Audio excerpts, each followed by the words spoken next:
ఓం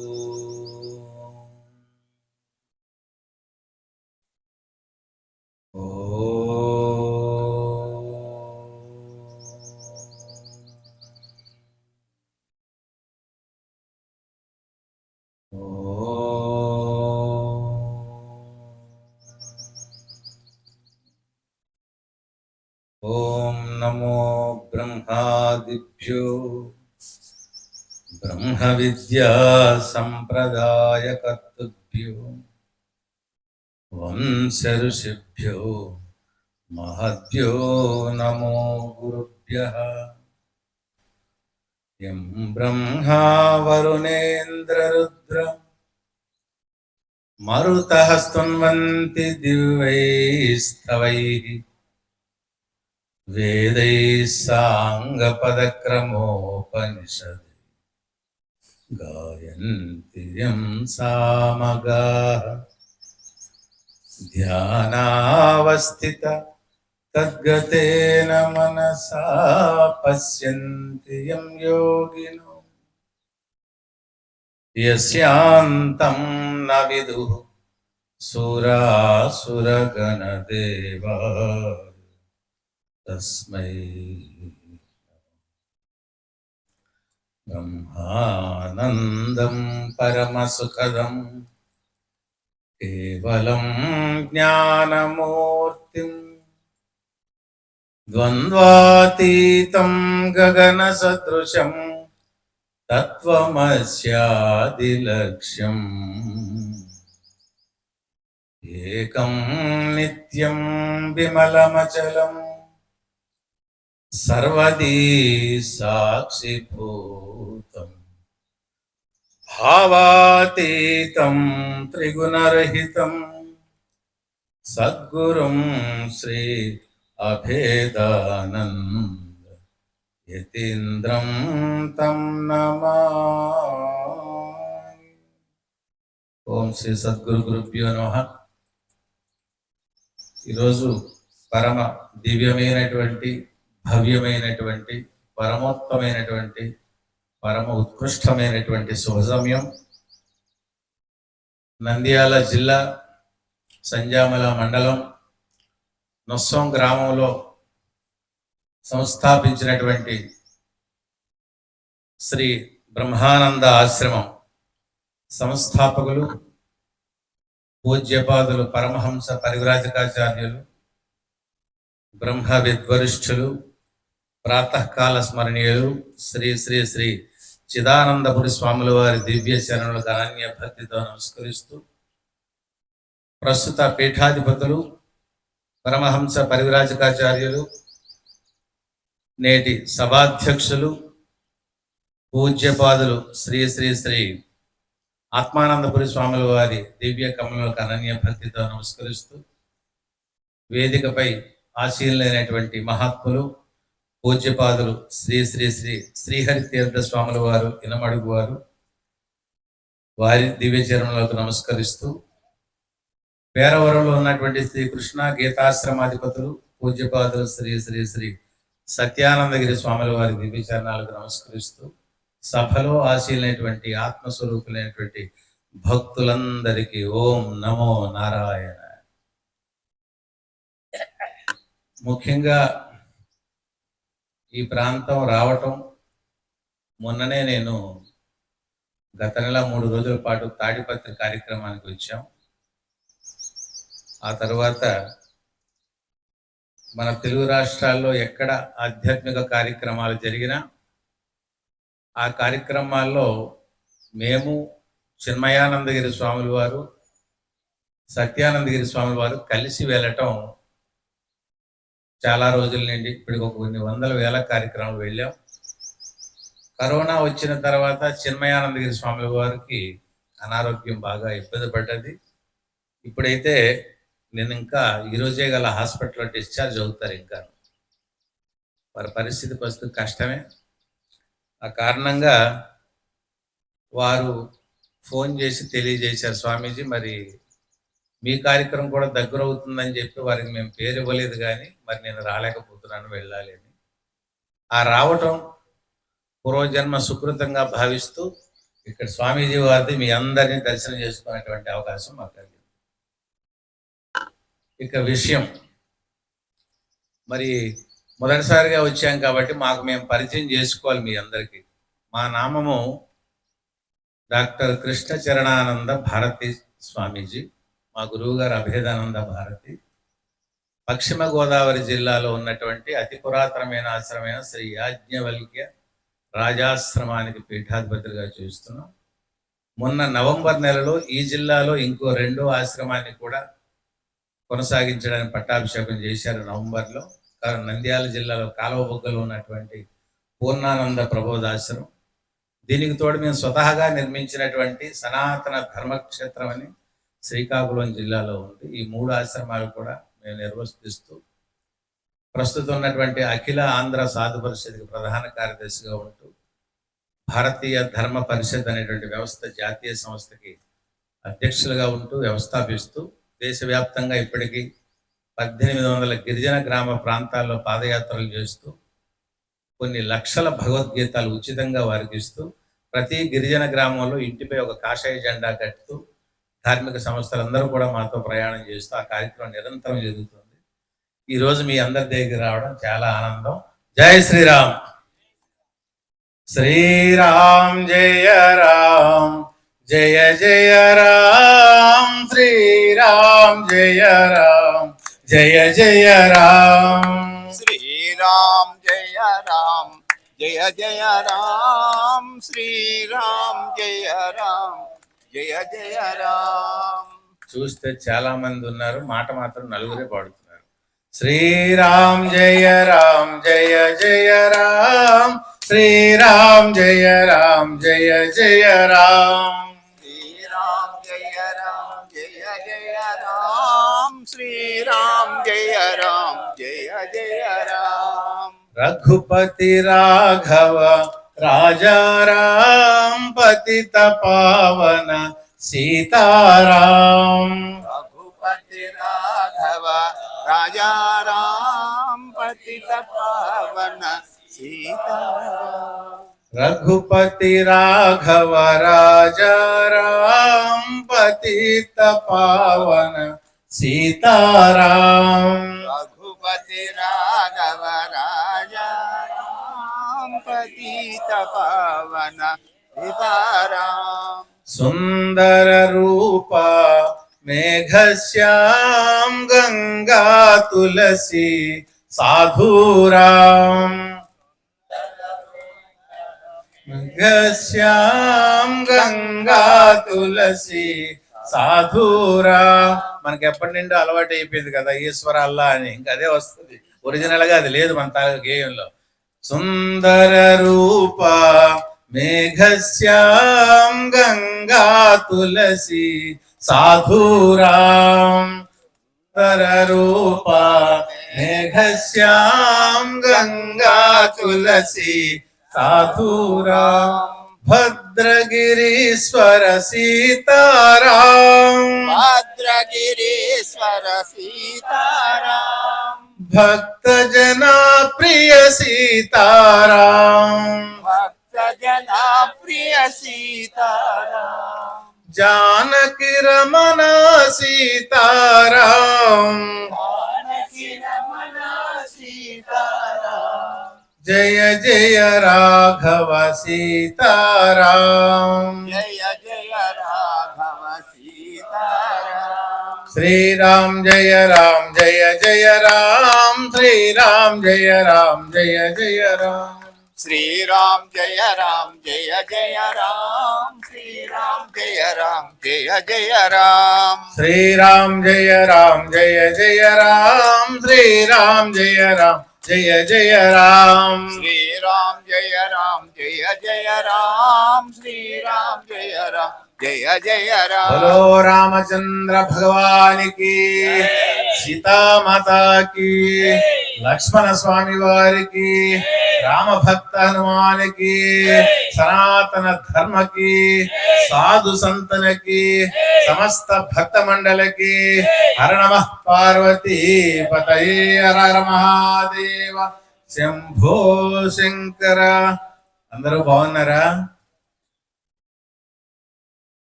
బాగుండే వచ్చారా? సద్గురువుకు శరణాగతి. శరణాగతి అనేది ఎందులకు 84 లక్షల రకాల జీవులలో ఉత్కృష్టమైనది, దివ్యమైనది, భవ్యమైనటువంటి జన్మ మానవ జన్మ. అవునా? మరి అటువంటి ఏ జీవికి కూడా భగవానుడు వివేకము గాని, జ్ఞానము గాని, విజ్ఞానము గాని, బుద్ధి ఇవ్వనిది కేవలము మానవునికి మాత్రమే ఇచ్చాడు. ఈ సృష్టిలో ఏ జీవి కూడా ఇంకొక జీవికి హాని తలపెట్టట్లేదు. ఇది యథార్థమా కాదా? ఒక చిలుక ఇంకొక చిలుకకు హాని తలపెట్టట్లే, ఒక పిచ్చుక ఇంకొక పిచ్చుకకు హాని తలపట్లే, ఏ జీవి హాని తలపట్లే. బుద్ధి, జ్ఞానము, వివేకము సమస్తమున్న మానవుడే ఇంకొక జీవికి, ఇంకొక మానవుడికి హాని తలపెడుతున్నాడు. ఈరోజు తినే తిండి దగ్గర నుండి, తాగే పాల దగ్గర నుండి ప్రతి వస్తువులో కూడా కల్తీ కల్తీ కల్తీ అంటే మానవుడు ఎటువంటి దశలో ప్రయాణం చేస్తున్నాడో మనకు అర్థం చేసుకోవాలి. అవునా? కాబట్టి అటువంటి విజ్ఞానానికి, అటువంటి జ్ఞానంతో ప్రయాణం చేయవలసినటువంటి పరమ ఉత్కృష్టమైన మానవుడు దానికి వేరే దశలో ప్రయాణం చేస్తున్నాడు కదా. అందుకని మానవునికి భగవంతుని యొద్ద కానీ, సద్గురు యొద్ద కానీ శరణాగతి కావాలి అని. శరణాగతి రానిది మోక్షము లేదు, శరణాగతి లేనిది ఆత్మ సాక్షాత్కారము లేదు, శరణాగతి లేనిది బ్రహ్మానుభూతి లేదు. కాబట్టి ఇక్కడ సద్గురు శరణాగత, పరమాత్మ శరణాగత. మరి ఈశ్వరో గురురాత్మీయతి మూర్తి భేద విభాగిన అన్నారు.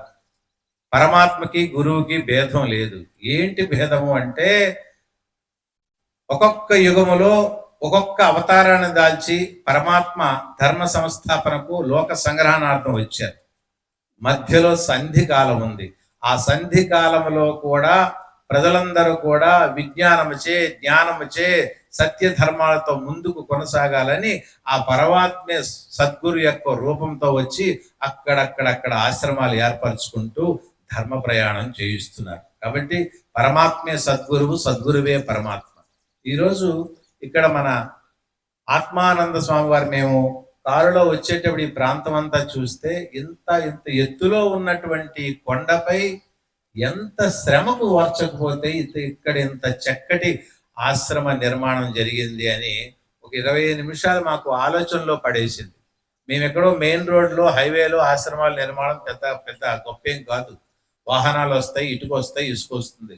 ఇక్కడికి రావాలి, నిర్మాణం చేయాలంటే ఆ రోజుల్లో 1950 ఆ ప్రాంతంలో స్వామివారు ఇక్కడ నిర్మాణం చేశారు, సంస్థాపించారు అంటే వారి తాలూకా కఠోరమైనటువంటి తపస్సు, వారి తాలూకా దీక్ష సామాన్యమైనది కాదు. వారి దగ్గర నేర్చుకోవలసింది మా లాంటి వాడు ఇంకెంతో మంది ఉన్నారన్నటువంటి భావన కలిగింది. అది గురువుల యొక్క ఇది. మరి అటువంటి సమయంలో శరణం ఎందుకోసం మనం చెయ్యాలి? అసలు శరణాగతి కారణం ఏమిటి అంటే మాయను జయించటానికి శరణాగతి కావాలి. అవునా? దేనిలో అనిత్యమైనటువంటి పదార్థాలతో, అనిత్యమైనటువంటి జీవితంతో, అనిత్యమైనటువంటి వస్తువులతో మనం ప్రయాణం చేస్తూ నిత్యమైన దానికి దూరంగా ఉండి నిత్యమైన దానికి ప్రయాణం చేయలేనటువంటి పరిస్థితిలో ఉన్నాం. కాబట్టి అప్పుడు పరమాత్మకు కానీ, సద్గురువు కానీ మనం శరణాగతి వేడాలి. అందుకే మాయను జయించడం సామాన్యమైన విషయం కాదు, అది చాలా దుర్లభతరం. ఎవరైతే శరణ పొందుతారో, శరణాగతి పొందుతారో వారు సులువుగా దాటొచ్చు అని మనకి భగవద్గీతలో గీతాచార్యులు గీతా గానంలో తెలియజేశారు. దైవీహేష గుణమయీ మమ మాయా దురత్యయా మామేవ యే ప్రపద్యంతే మాయామేతాం తరంతి తే. దైవీహేష గుణమయీ మమ మాయా దురత్యయ మామేవ యే ప్రపద్యంతే మాయామేతాం తరంతి తే. దైవీహేష గుణమయ్యి అంటే మాయ అనేది కేవలము దైవానికి సంబంధించినది. భగవంతునికి సంబంధించినది. త్రిగుణాలు మూడు కలిస్తే ఏ విధంగా ఆకారం ఉంటుందో ఆ ఆకారాన్ని మాయ అనొచ్చు. సత్వరజో తమో గుణాలు ఏవైతే ఉన్నాయో దాని ఆకారమే మాయ. అటువంటి మాయ భగవాన్ నుండే వచ్చారు కాబట్టి భగవంతుని యొక్క మాయను దాటాలంటే చాలా కష్టం. మనం చక్కగా గుళ్ళకు వెళ్తున్నాం, గోపురాలకు వెళ్తున్నాం, తీర్థయాత్రలు చేస్తున్నాం, మాలలు ధరిస్తున్నాం, ప్రదక్షిణలు చేస్తున్నాం. అయినప్పటికీ కూడా ఆ ప్రదక్షిణ జరిగినంత టైంలో కూడా మాయలో ఉంటున్నాం. సత్సంగాల్లో కూర్చుంటున్నాం, సత్సంగాల్లో ఉన్న సమయంలో కూడా గురువుగారు ఏం చెప్తున్నారు అనేది ఒకటి, ఇంటి దగ్గర ఏం పనులు ఉన్నాయి అనుకోండి, ఈ మనసు సంకల్ప వికల్పాలతోటి మాయలో పడుతూ యథార్థమైనటువంటి మన స్థానాన్ని విడిచిపెట్టి పక్క త్రోవ పెట్టించే ప్రయత్నం చేస్తుంది. కాబట్టి అది అంత దుర్లభమైనటువంటి మాయను జయించాలి అంటే శరణాగతి. మహాత్ములకే కాలేదు, నారదులంతటి మహర్షి కూడా ఒక మారు శ్రీకృష్ణ పరమాత్మ దగ్గరికి వచ్చి, స్వామి, మాయా అని జనులు లోకంలో ఎంతో మంది ఏదో అంటున్నారు, అలాంటి మాయకు అతీతమైన వాడు నేను, నాకు ఒక్కసారి మాయ చూడాలి ఉంది అన్నాడు. శ్రీకృష్ణ పరమాత్మ అన్నారంటే, నీకెందుకు నాయన, నారాయణ నారాయణ అని 3 లోకాల ప్రయాణం చేస్తూ ఆనందంగా ఉండకుండా మళ్ళీ దానిలో ఆ రొంపలో పడుతున్నావు, దానిలో ఒక్కసారి పడితే తిరిగి రాలేవు నాయన, నా మాట ఏంటో నీకెందుకు, నీకు ఆ చిడతలు నారాయణ శబ్దమే చాలు, ఇంకొకటి వద్దు అన్నారట. అచ్చా, నేను కావాలి చూడాల్సిందే అన్నాడు. మరి పిల్లలు కూడా మారం చేస్తారు, మాకు హెలికాప్టర్ కావాలి, ఫ్లైట్ కావాలని. తల్లిదండ్రులు ఏం చేస్తారు, బయట ఒకటి బొమ్మైనా కొనుక్కొని వస్తారా లేదా, స్వామి అన్నారు, సరే అంతగా కావాలంటున్నావు కదా, పద వెళ్దామని కొంత దూరం తీసుకెళ్లారు విహారానికి. అప్పుడు పరమాత్మ అంటున్నారట, నాయన నాకు దాహంగా ఉంది అన్నారు. అయ్యో స్వామి, మీకు దాహం వేసిందా, ఈ క్షణమే మీకు దాహార్థం తీర్చే ప్రయత్నం చేసి మంచినీరు తెస్తాను అన్నాడంట. మంచినీరు తెస్తానని బయలుదేరిన నారదుడు మాయలో పడ్డాడు.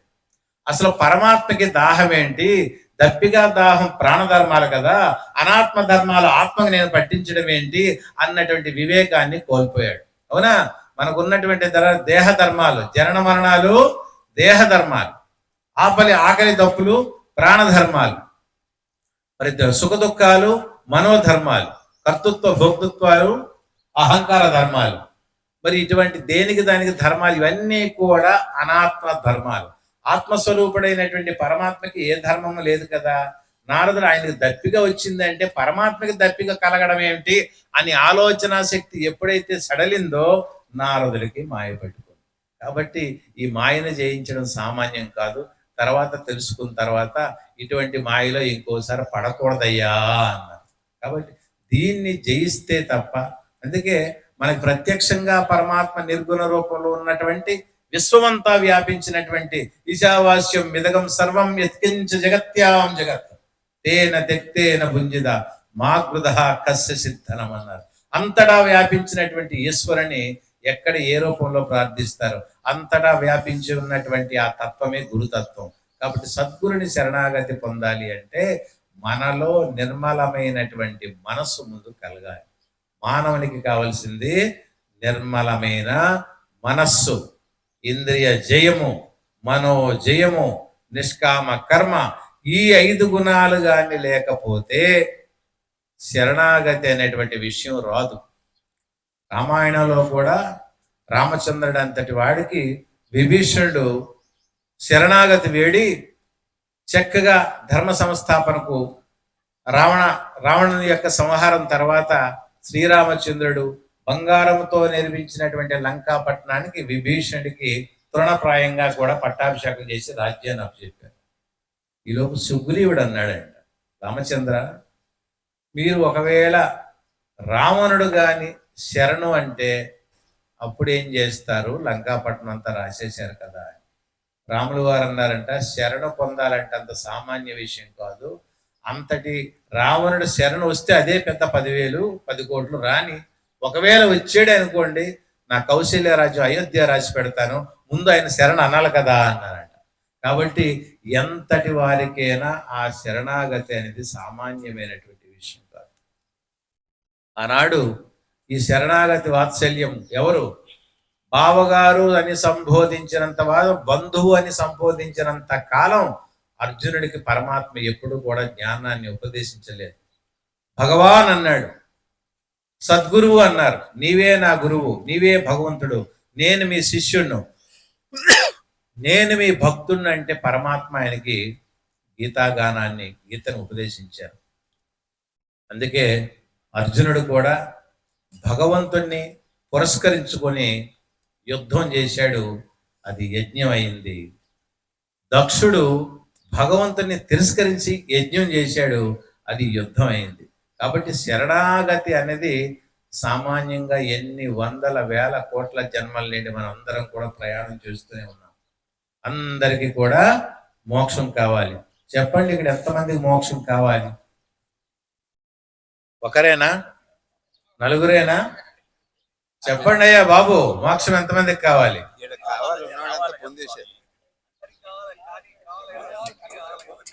అదే ఆ మోక్షం రప్పిద్దాం, ఇక్కడ ఈ 10 నిమిషాలు రప్పిద్దామని. ఎంతమంది మోక్షం కావాలి చెప్తాను ఒకసారి. ఇంతకీ మోక్షం అంటే ఏంటి?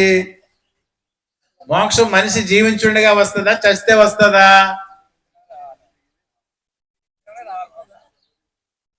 మనిషి ఉంటుండగానే వస్తుంది కదా. ఈ శరీరం పోయాక మోక్షం లేదు కదా.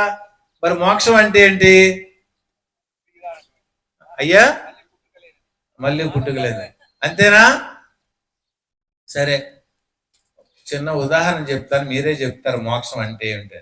ఒక ఆయన ఒక ఊళ్ళో దొంగతనం చేశాడండి. దొంగతనం చేస్తే సీసీ కెమెరాలు ఉన్నాయి కదండి, వెంటనే చూశారు, పోలీసు వారు పట్టుకున్నారు, కోర్టుకు తీసుకెళ్లారండి. జడ్జి గారు, ఎందుకయ్యా దొంగతనం చేసావా అంటే చేసావన్నారు. సరే అని ఒక 6 మాసాలు జైలు శిక్ష వేశారండి. చక్కగా దొంగ జైల్లో ఉన్నాడండి. 6 మాసాలు అయిందండి, చివరి రోజు అండి. అప్పుడు పైకి దండం పెట్టుకుంటూ, నాకు ఈనాడు ఈ మోక్షం, ఈ జైలు గది అంటే మోక్షం లభించింది అన్నాడండి. ఇప్పుడు మోక్షం అంటే ఏంటండి?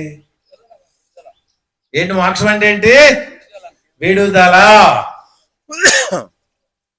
ఎవరు విడుదల, ఎవరు పట్టుకున్నారు, అది కూడా మీరే చెప్పండి. లేదు, ఇప్పుడు పల్లెటూళ్ళలో కరెంటు ట్రాన్స్ఫార్మర్లు ఉంటాయా లేవా? దానికి ముళ్ళ తీగలు చుట్టుంటారా లేదా? ఒక ఆయన పరిగెత్తుకుంటే ఆ ముళ్ళ కంచెను గట్టిగా కౌగులించుకున్నాడండి. కౌగులించుకుంటే ఏమవుతుందండి? ముళ్ళ తీగనికి, ఫెన్సింగ్ కి రక్తం వస్తుందండి, బాధ వస్తుందండి, మంట బాధ అని ఏడ్చాడండి. ఆ పక్కనే మా స్వాములారు వెళ్ళి, ఎందుక ఏడుస్తున్నావు అంటే, మంటకుందండి, బాధగుందండి అన్నారు. ఆత్మానందపూరి అక్కడికి వెళ్ళేనంటే స్వామి అన్నారంట, పట్టుకుంది నీవయ్యా, ముళ్ళని ముందు కుదురు, నీకు మంట తగ్గుతుంది అన్నాడు. వాడు 2 చేతులు విడిచిపెట్టాడు, మంట లేదు, రక్తం కారడం లేదు. మరి ముళ్ళు లాంటి సంసారాన్ని, ముళ్ళు లాంటి ఆస్తిపాదని, ముళ్ళు లాంటి అనిత్యాన్ని పట్టుకుంది ఎవరు? మరి ఎవరు వదలాలి? ఇప్పుడు పట్టుకుంది ఎవరు చెప్పండి? మరి మనం విడిచిపెట్టకపోతే ఎలా? ఎవరైతే అనిత్యమైనటువంటి పదార్థాలను ఎవరైతే పట్టుకున్నారో వారే విడిచిపెట్టాలి. అదే మోక్షం. మనం జీవించుండగా మోక్షం, జీవన్ముక్త స్థితి అంటారు. ఎందరో మహానుభావులు మనకి 1900 నుండి 2000లో ఎంతమంది పుట్టారో నాకు తెలియదు, కానీ 1800 సంవత్సరం నుండి 1900 వరకు చాలా మంది మహాత్ములు ఈ భారత గడ్డ మీద పుట్టారు.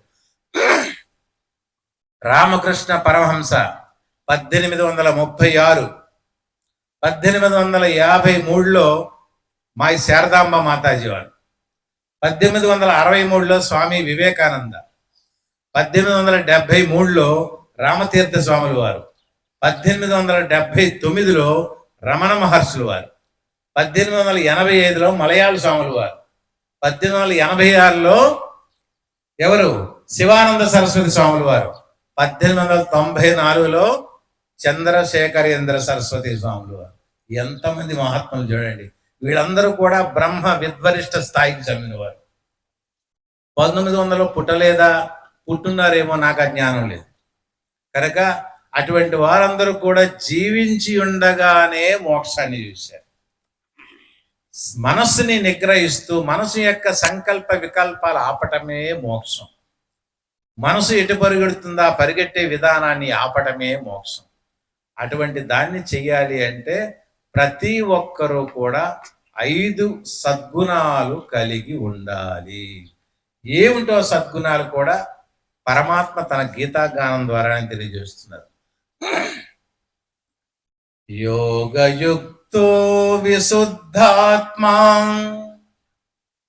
విజితాత్మా జితేంద్రియ సర్వభూతాత్మ భూతాత్మ కుర్వన్నపి న లిప్యతే. యోగయుక్తో విశుద్ధాత్మ విజితాత్మ జితేంద్రియ సర్వభూతాత్మ భూతాత్మ కుర్వన్నపి నా లిప్యతే. ఈ 5 లక్షణాలు కలిగిన వారు మాత్రమే శరణాగత వాత్సల్యానికి దోహదం కలుగుతుంది. ఈ 5 లక్షణాలు లేని వారికి శరణాగతి లేదు. అసలు అటువంటి ఆలోచనే రాదు. గురువు దివ్య చరణ కమలాలకు శరణాగతి పొందుతాం, పరమాత్మని శరణాగతి పొందుతామనే లక్ష్యం కానీ ఉండాలి అంటే ఈ 5 లక్షణాలు ఉండాలి. మొట్టమొదటిది నిష్కామ కర్మ. స్వామివారు చెప్పారు. మొట్టమొదటిది ఏంటి? గట్టిగా చెప్పండి అయ్యా బాబు. స్వామీజీ వారు ప్రసాదం ఎంత టైంకి మనకి ప్రసాదాలు 1 గంటకి ప్రసాదాలు అయ్యా. ఇప్పుడు మీరు చెప్పకపోతే ఎలాగా? మొదటిది ఏంటి? నిష్కామ కర్మ. రెండవది నిర్మల హృదయం. మూడవది మనోజయం. నాలుగవది ఇంద్రియ జయం. ఐదవది ఏకాత్మ భావన. చెప్పండి 5 ఒకసారి. మేము ఒక 1000 కిలోమీటర్ల దూరం నుండి వచ్చాం మీ ఆశ్రమానికి. ఈ 5 చెప్పండి. శరణాగత వత్సలుడికి 5 లక్షణాలు లేకుండా శరణాగతి జరగదు. 1 నిష్కామ కర్మ, 2 నిర్మల హృదయం, 3 మనోజయం, 4 ఇంద్రియ జయం, 5 ఏకాత్మ భావన. సర్వభూతాత్మ భూతాత్మ అన్నారు. మరి నిష్కామ కర్మ కోసం ఇప్పుడే స్వామివారు చాలా చక్కగా మీకు తెలియజేశారు. నిష్కామ కర్మలో కూడా రకాలు ఉన్నాయి. సత్కర్మే చేస్తాడు వాడు. చేస్తున్నటువంటి ధ్యానం కూడా ఆయనకు ఉండదు. కర్తృత్వ భోక్తృత్వాలు కూడా ఉండవు. చేసే కర్మ మీద కర్తృత్వ భోక్తృత్వ ఫలాపేక్ష లేనటువంటిది వాడు నిష్కామకరుడు. అంటే చేసేవాడు, చేయించేవాడు, చేయించబడ్డది ఒకటే అన్నటువంటి భావంతో ఉన్నవాడికి అసలు కర్మలతో సంబంధమే లేదు. వాళ్ళు మనకి చాలా అరుదు. సనక సనందులలో నారద మహర్షి అటువంటి వాళ్ళు.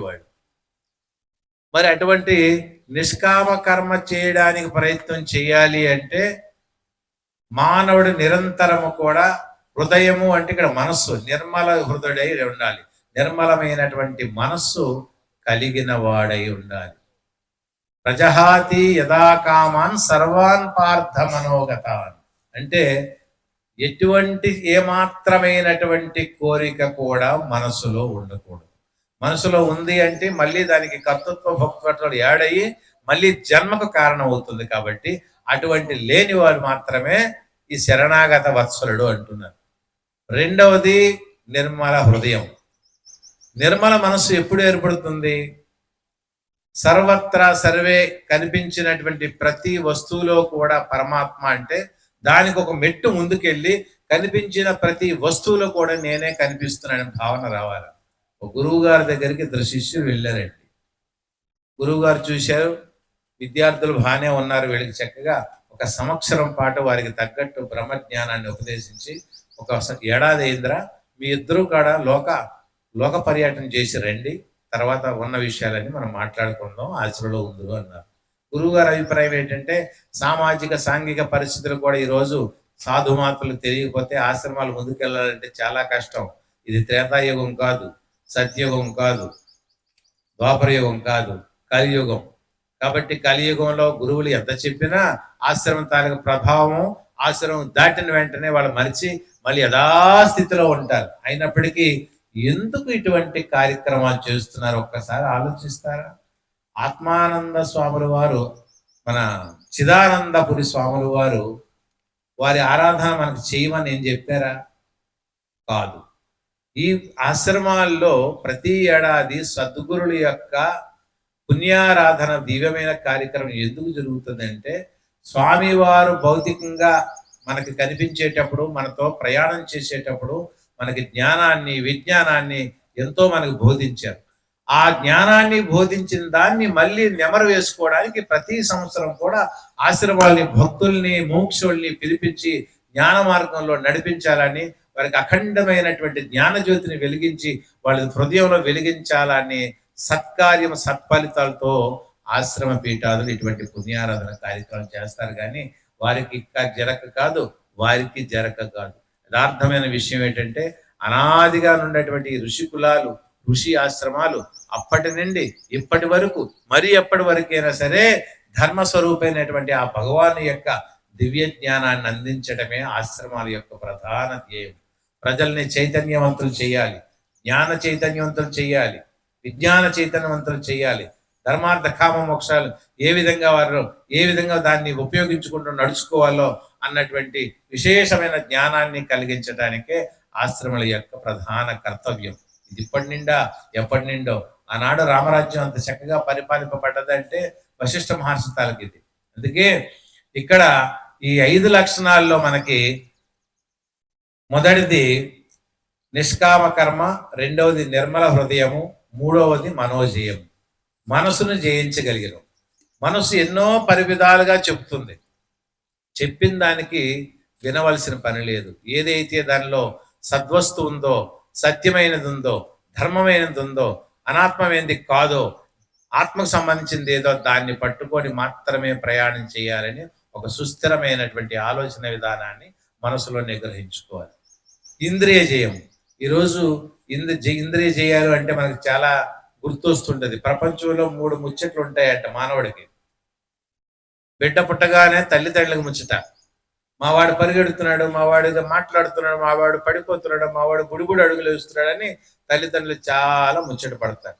వాడు యుక్త వయసు వచ్చేటప్పటికి ఇంద్రియాలకు ముచ్చట. వాడిని ఎలా నడిపించాలో, ఎలా నడిపించకూడదో, ఎలా తీసుకెళ్లాలో ఇంద్రియాలు ముచ్చట పడతాయంట. చివరికి ఆడు వృద్ధాప్యం వచ్చేటప్పటికి లోకానికి ముచ్చటంట. ఈయనకి పళ్ళు ఊడిపోయి, కాళ్ళు రావట్లేదు, చేతులు రావట్లేదు, బాత్రూంలో పడ్డాడు, 3వ కర్ర పట్టుకున్నాడు, అద్దాలు పెట్టుకున్నాడు, లోకమంతా నవ్వుతుంది. ఇవన్నీ ముచ్చట్లు లేకుండా ఉండాలి అంటే చక్కగా కూడా ఆ పరమాత్మ ధ్యానంలో ఉండి ఇంద్రియాలను మనం జయించాలి. చివరిది ఏకాత్మ భావన. ఇది చాలా గొప్పది. మనము ఉదయం లేచిన మొగదులు చివరికి నిద్రించే వరకు ఎవరినో ఒకరిని నిందించటం, దూషించటం, రకరకాలుగా తిట్టటం చేస్తుంటాం.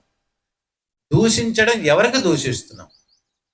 జడమైనటువంటి శరీరానికి ఏమైనా దూషణ అవసరమా? ఈ శరీరాలు నిలబడ్డాయి, ఈ కాయాలు నిలబడ్డాయి, ఈ ఉపాధులు నిలబడ్డాయి అంటే దానిలో చైతన్య స్వరూపమైనటువంటి పరమాత్మ వల్ల. ఈ చైతన్యం ద్వారానే మాట్లాడుతున్నాం, ఆ చైతన్యం ద్వారానే చూస్తున్నాం, ఆ చైతన్యం ద్వారానే వింటున్నాం, ఆ చైతన్యం ద్వారానే వాసన చూస్తున్నాం. మరి ఆ చైతన్యానికి తిడుతున్నామా, జడమైనటువంటి శరీరానికి తిడుతున్నాం అన్నటువంటి అవగాహన వస్తే ప్రపంచంలో ఏ మానవుడు కూడా ఇంకో మానవుడికి కానీ, ఇంకొక పక్షికి కానీ, ఇంకొక జంతువుకి కానీ దూషించే అవకాశం ఉండదు. చనిపోయిన వస్తువు కూడా ముక్కు, చెవులు, కాళ్ళు అన్నీ ఉంటాయా లేవా? మరి ఆయనకి ఏమైనా వినిపిస్తుందా? ఆయన ఏమైనా చూస్తున్నాడా? అంటే దానికి కారణమైనటువంటి ఒక వ్యక్తికి దూషిస్తున్నామంటే ఆ చైతన్యాన్ని దూషిస్తున్నాం, ఆ పరమాత్మకే దూషిస్తున్నాం అనే భావన మనకు రావాలి. సర్వత్రా సర్వే, ప్రతి జీవిలో కూడా మోక్షం ఎవరికి కావాలంటే నాకు కావాలి అన్నారు. కానీ మోక్షం నాకే కాదు, మా కుటుంబానికే కాదు, ఈ గ్రామానికే కాదు, ఈ విశ్వానికి కూడా మోక్షం కావాలని కోరుకునేటువంటి వ్యక్తి ఏకాత్మ భావనకు సమానుడు. జై శ్రీరామ్. దీనికి మనకు ఒక ఉదాహరణ తీసుకుంటే, బాలగోపాలుడు చిన్నవాడు 2 సంవత్సరాలు 3 సంవత్సరాలు ఉన్నటువంటి శ్రీకృష్ణ పరమాత్మ గుడి అడుగులతోని గోకులం గ్రామంలోకి వెళ్ళి అందరిళ్లలో చిన్న చిలిపి దొంగతనాలు చేస్తున్నాడు. సగం తింటున్నాడు, సగం పారబోస్తున్నాడు, సగం మూతులకు రాస్తున్నాడు. ఆ బాలగోప ఈయన చేసినటువంటి పెంకితనానికి ఆ గ్రామంలో ఉన్న వారంతా కూడా యశోదమ్మకి ఫిర్యాదు చేశారు. మీ వాడు చూడడానికి బాగా చిన్నవాడే గాని చేసే పనులు చాలా పెద్దవి చేస్తున్నాడు. యశోదమ్మకు కోపం వచ్చిందంట. సరే వీడిని ఈరోజు ఎలవేదో దండిద్దామని కర్రపట్టుకుంది. ఎవరిని కొట్టడానికి? బాలకృష్ణుడికి, కన్నయ్యని. నువ్వు నన్ను కొడతావా, నేను నీకు దొరుకుతానా అన్నాడు కృష్ణుడు. కృష్ణుడు పరిగెడుతున్నాడు, యశోదమ్మ వెంట పరిగెడుతుంది. కృష్ణుడు పరిగెత్తుతూ త్రోవలో ఉన్నటువంటి కుమ్మరి వాడిని చూసి, అయ్యా కుమ్మరి, మా అమ్మ కొట్టడానికి వస్తుంది, నన్ను దాచిపెట్టవయ్యా అన్నాడు. ఆ కుమ్మరివాడు కూడా అనేక జన్మల నుండి కృష్ణ భక్తుడు. నిత్యము కూడా కుమ్మరి వ్యాపారం చేసుకున్నప్పటికీ కూడా ఆ వ్యాపారంలో తన జీవనోపాధికి తగ్గట్టు మాత్రమే డబ్బులు తీసుకుంటూ జీవిస్తున్నాడు, కానీ ఒక్క పైసా కూడా లాభం తీసుకోవట్లేదు. భార్యాభర్తలు ఏది ఉంటే అది కేవలం ఉదర పోషణ మాత్రమే. 24 గంటల కృష్ణ ప్రార్థనే. ఇన్నాళ్ళకి వచ్చేవా అని మనసులో అనుకున్నాడు. జాడి పెద్ద మట్టి జాడి తీసి కృష్ణుడిని మూత పెట్టాడు. ఈలోపు యశోదమ్మ వచ్చింది. ఏమయ్యా, మా కన్నయ్య వచ్చాడా? మీ కన్నయ్య రాలేదన్నాడు. కన్నయ్య రాదంటే యశోదమ్మ మళ్ళీ తిరిగి వెళ్ళిపోయింది. అంతా జాడీలో నుండి వింటున్నాడు.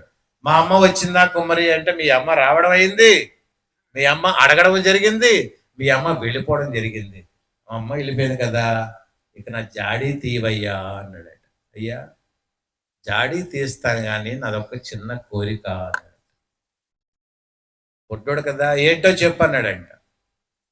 నాకు 84 లక్షల యోనుల నుండి జన్మ లేకుండా చేయవయ్యా అన్నాడు. ఎవరు అడిగారు? నీకు ఇవ్వటానికే నేను వచ్చానయ్యా అని మనసులో సంకల్పించుకుని సరే ఇచ్చేసాను అన్నాడట. సరే జాడీ తీవయ్యా అన్నాడట. ఇంకో చిన్న కోరిక, నా భార్య బిడ్డలకు కూడా 84 లక్షల యోనుల నుండి జన్మ లేకుండా చేయవయ్యా. సరేనయ్యా ఇచ్చేసాను, ఇప్పుడైనా జాడీ తీ అన్నాడు. చిట్ట చివరి కోరిక, ఇంకేం కోరను, నేను ఈ మట్టి పని చేయడానికి సహకరించినటువంటి నాకు 2 ఎద్దులు ఉన్నాయి, అవి కూడా నా తోడుగా నిష్కామ కర్మే చేస్తున్నాయి, అవిటికి కూడా ఈ ఈ లక్షల యోనుల నుండి జన్మ లేకుండా చేయవయ్యా అంటే కృష్ణుడు ఒక్కసారి గరుక్కుమంటాడు. అంటే ఎవరైనా తన కోసం కోరుకుంటారు, కుటుంబాన్ని కోరుకున్నాడు, కానీ ఈయన పశు పక్ష్యాది పశువుల్లో కూడా మోక్షం కోరుతున్నాడు అంటే సామాన్యమైన భక్తుడు కాదని సరేన ఆనందపడి ఆనంద బాష్పాలతో ఇచ్చేసాను అన్నాడు. ఇప్పుడైనా తీయ్యా, గాలాడట్లేదు అన్నాడు. పరమాత్మ గాలాడకుండా ఉంటుందా? స్వామి మీరు అడగమన్నా అడగను, చిట్ట చివరి కోరిక ఒకటి అన్నాడంట. ఏమిటి చెప్పు అంటే, నీవు నేను మాట్లాడుకున్న సంభాషణ విన్న వారందరికీ కూడా 84 లక్షల జీవనం జన్మ లేకుండా చేయవయ్యా అన్నాడు. చూసారా, భక్తుడు అనేవాడు శరణాగత వత్సలుడు ఎలా ఉండాలి? అందుకే గీతలు ఉన్నారు, యోమాం పశ్యతి సర్వత్ర సర్వంచమై పశ్యతి తస్యాహం న ప్రణశ్యామి సచమేన ప్రణశ్యతి. ఎవరైతే సమస్త చరాచర కోటి జీవరాశులు నా యందు చూస్తున్నారో, నేను అందరిలోనూ చూస్తున్నానో, అటువంటి వాడు నా కనబడకపోడు, నేను వాడికి కనబడకపోనని. అటువంటి 5 లక్షణాలు కలిగిన వాడికి శరణాగతి వేడుకునే శరణాగతి తీసుకున్నటువంటి అర్హత ఉంటుంది. అటువంటి వాడికి మాత్రమే సద్గురు చక్కగా ఆ శరణాగత వత్సరుడికి మోక్షధామానికి సులువుగా సునాయాసంగా కర్తలాభం అంటారు చూడండి, అంత సునాయాసంగా పొందగలడు. మరి మనందరము ఎన్నో జన్మల్లో పురాకృత పుణ్య ఫలాలు ఉండటం వలన ఈరోజు ఈ బ్రహ్మానందాశ్రమంలో ఈ సత్సంగ వేదాంత జ్ఞాన కార్యక్రమం మనం పాల్గొన్నాం. కానీ కారణం ఏంటి? అనేక జన్మల్లో కూడా మనము కూడా పుణ్యకర్మలు ఆచరించి ఇలాంటి మహర్షుల ఉన్న బోధ చేస్తున్నటువంటి స్థలంలో ఉన్నాం. కాబట్టి దానితో పాటు ఇకనైనా ప్రతి ఒక్కరు కూడా తమ గృహంలో ఒక 5 నిమిషాల పాటు ఆలోచించాలి. నేను ఎవరినో, రమణ మహర్షి చెప్పారు కదా, హూ యామ్ ఐ, నేను ఎవరినో, అసలు నా స్వరూపం ఏంటి, తర్వాత ఏమిటి, ఎందు నిమిత్తం నాకు ఈ కాయం వచ్చింది, ఎందు నిమిత్తం నాకు ఈ ఉపాధితో ప్రయాణం చేస్తున్నాను, రేపేంటి అని ఒక 5 నిమిషాలు ఆలోచిస్తే ఎన్నడూ కూడా మాయలో పడే అవకాశమే ఉండదు. గురువు గారు ఏమంటున్నారు? సద్గురు పరిస్థితి దాటిన తర్వాత గురువే శిష్యుడు, శిష్యువే గురువు, అది 2 తేడా లేదు కదా. మరి అలాంటిది. కాబట్టి అలాంటి ఆలోచన రావాలంటే ఎలా? ఎప్పుడూ కూడా ప్రశాంతంగా ఉండాలి అంటే ఎలా? ఒక ఆయనంట మహారాష్ట్రలో మనకి చక్కటి మహాత్ములు చాలా మంది ఉన్నారు జన్మనిచ్చినటువంటి గడ్డలో. ఏకనాథ్ మహారాజు వారు, ఆయన దగ్గరికి ఒక భక్తుడు వెళ్ళాడంట. ఒక అరగంట కూర్చున్నాడండి. కూర్చున్న తర్వాత స్వామి ముఖం నుండి ఎలాగైతే మన శ్రీహరి స్వామి చూడ వెలుగుతున్నారు, ఆ ముఖార విందం నుండి తేజస్సు కనిపిస్తుంది. ప్రశాంతంగా ఉన్నారు. వీడు మాత్రం ఈ అరగంట సేపులో ఇంట్లో గోవులు ఏమయ్యాయి, ఇంటి దగ్గర ఏ సామాన్లు చెప్పారు, ఎప్పుడు తీసుకెళ్ళాలి, ఏం చేయాలని తటాయిస్తూ తట్టుకోలేక, స్వామి అరగంట నుండి మిమ్మల్ని చూస్తున్నాను, మీ ముఖంలో ఆ ప్రశాంతి, మీ ముఖంలో ఆ తేజస్సు, మీ ముఖంలో నిత్యానందం, అదేదో మాకు బోధిస్తే మేము కూడా అలా ఉండే ప్రయత్నం చేస్తాం కదా అన్నాడు. ఎవరు? భక్తుడు. శిష్యుడు కూడా కాడులేండి, భక్తుడు. స్వామి అన్నారంట, ఒరే నాకు జ్యోతిషం వచ్చిరా, నువ్వు చెప్పిందని సమాధానం చెప్తాను కానీ ముందు జ్యోతిషం విను. నేటి నుండి నువ్వు 7 రోజుల్లో నీకు మరణం రా అన్నారు. నా జ్యోతిష్ ప్రకారం నీకు 7 రోజుల్లో నీకు మరణం అంటే ఆ భక్తుడు చాలా బాధపడి స్వామివారికి ఒక నమస్కారం పెట్టి ఇంటికి పరిగెత్తి వెళ్ళాడు. ఇంటికి వెళ్ళిన వెంటనే భార్యతో అంటున్నాడంట, అనేక విధాలుగా అనేక కారణాల్లో నిన్ను బంధించాను, దూషించాను, కొట్టాను, నా తప్పు క్షమించు, నేను ఇంక 7 రోజులు జీవిస్తాను, ఇంకెప్పుడు ఇలాంటి పని చేయనని ప్రియంగా చెప్పాడంట. భర్త కొట్టే అధికారం ఉంది, మీరు ఎందుకండి బాధపడతారంటే కాదు లేదు, ఎవరికీ లేదు. ఈ ప్రపంచంలో కొట్టే అధికారం ఎవరికీ లేదు. అసలు మనకి చట్టాల్లో కూడా లేదు. దొంగకు కూడా పోలీసులు కొట్టకూడదు, నేరస్తులు కూడా పోలీసులు కొట్టకూడదు, కోర్టులు తీసుకెళ్ళాలి, న్యాయమూర్తి ముందు నిల్చోబెట్టాలి. మన వాళ్ళంతా కూడా ఆ కార్యక్రమాలని చట్ట విరుద్ధ కార్యక్రమాలు చేస్తుంటారు. కొట్టే అధికారం ఎవరికి లేదు. అలాగా బిడ్డల దగ్గరికి వెళ్ళాడు, బిడ్డలకు కూడా అదే విధంగా చెప్పాడు. గ్రామంలో ఎవరెవరికి డబ్బులు ఇవ్వాలో ఇచ్చేశాడు, ఎవరెవరికి దూషించాడో అందరి దగ్గరికి ప్రాధాయపడ్డాడు. ఒక సాధువు ఏ విధంగా ఉన్నాడో ఆనందంగా ప్రియంగా ప్రతి ఒక్కరికి చెప్తున్నాడు, నా ఇంకా 7 రోజులే ఉంది నా జీవితం, ఈ విధంగా ఉంది, ఎప్పుడో మిమ్మల్ని పొరపాటున దూషించిన వేధించిన క్షమించండి అని 24 గంటలు కూడా మృత్యువునే చూసుకుంటూ సన్మాన ధర్మమైన సత్యమైన న్యాయమైన కర్మం చేస్తూ ప్రశాంత జీవితాన్ని గడుపుతున్నాడు. 7 రోజులు అయింది. గురువు గారు వచ్చేస్తున్నారు. చూశాడు గురువు గారిని, అయ్యో ఈ రోజు నా చివరి రోజు కావాలి, అందుకే గురువు గారు వస్తున్నారు. గురువు గారు టైం అయిపోయిందా అని అడిగారు. నీ టైం అయిందో లేదో విష్ణుమూర్తికి ఎదుగా, నారాయణుడికి ఎదుగా, అసలు ఈ 7 రోజులు నువ్వు ఏ విధంగా జీవించావు చెప్పంటే, ఇంకేమో జీవితం స్వామీజీ, ఒక్కరిని దూషించలేదు, ఒక్కరిని వేధించలేదు, సత్యము ధర్మము న్యాయము ఇటువంటి లక్షణాలతో ప్రయాణం చేస్తూ ఆనందంగా ఉన్నాను. ఊళ్ళో వాళ్ళంతా చెప్పారండి, దీనికి ఏమైందో కానీ పరమహంసలాగా ప్రవర్తించాడండి అన్నారు. అప్పుడు ఆయన అన్నాడంట, 7 రోజుల్లో నీకు మృత్యు ఉన్నదంటే నీలో ఎంత మార్పు ఉండేటప్పుడు నేను నిరంతరము నా కుడి చేతిలో నా మృత్యువుని పట్టుకొని ప్రయాణం చేస్తుంటానయ్యా, అందుకే మేము శాంతిగా ఉంటాం, ఆనందంగా ఉంటాం అన్నాడట. కాబట్టి ఈ శరీరం ఉండదు అని తెలిసిన తర్వాత కూడా మనం అటువంటి కర్మలు చేయకపోతే ఎలాగా? అందుకే వశిష్ఠ మహర్షి అంతటి వాడు, అందుకే శరణాగత వత్స అంటే శ్రీరామచంద్రుడికి వశిష్ఠ మహర్షి చెప్తున్నారు, ఎంత చక్కగా చెప్పేటవాడు. మానదు దేహమే విధమునన్ రక్షించి పోషించినన్ రాకన్ మానవు హాని వృద్ధులు మహారణ్యంబులో దాగినన్ కాకన్ మానవు పూర్వజన్మ కృతంబుల్ కాగల్గునర్థంబులన్ లేకన్ మానవు ఎంత జాలి పడినన్ లేముల్ సిరుల్ రాఘవా. ఈ 4 వాక్యాలు, ఈ 4 వాక్యాలని అర్థాన్ని తెలుసుకొని మానవుడు ప్రవర్తిస్తే అసలు ఇంతకన్నా మోక్షానికి జీవితాన్ని సార్థకత చేసుకోవటానికి ఈ భగవానుడు మనకి ఇచ్చినటువంటి జన్మను చరితార్థం చేసుకోవటానికి ఇంతకన్నా మంచి అవకాశం లేదు. పోకన్మానద దేహమే విధమునను రక్షించి పోషించిన, ఈ శరీరానికి ఎన్ని రంగులు రాసినా, ఎన్ని దృఢమైనటువంటి ఘనమైనటువంటి పదార్థాలు ఇచ్చినా, దానికి ఎన్ని వైద్యాలు సమకూర్చినా ఈ శరీరం నిలబడదు. కాబట్టి ఈ శరీరం నిలబడిన లోపే నేనెవరినో ఏమిటి అన్నటువంటి విషయాన్ని మనం గ్రహించుకోవాలి.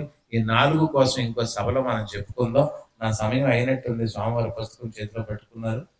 కాబట్టి ఈ దివ్యమైనటువంటి భవ్యమైనటువంటి ఈ అవకాశాన్ని కలిగించినటువంటి శ్రవణం చేసిన మీ అందరికీ కూడా సద్గురు యొక్క శుభాశీస్సులు నమస్కారాలు తెలియజేసుకుంటూ హరి ఓం తత్సత్.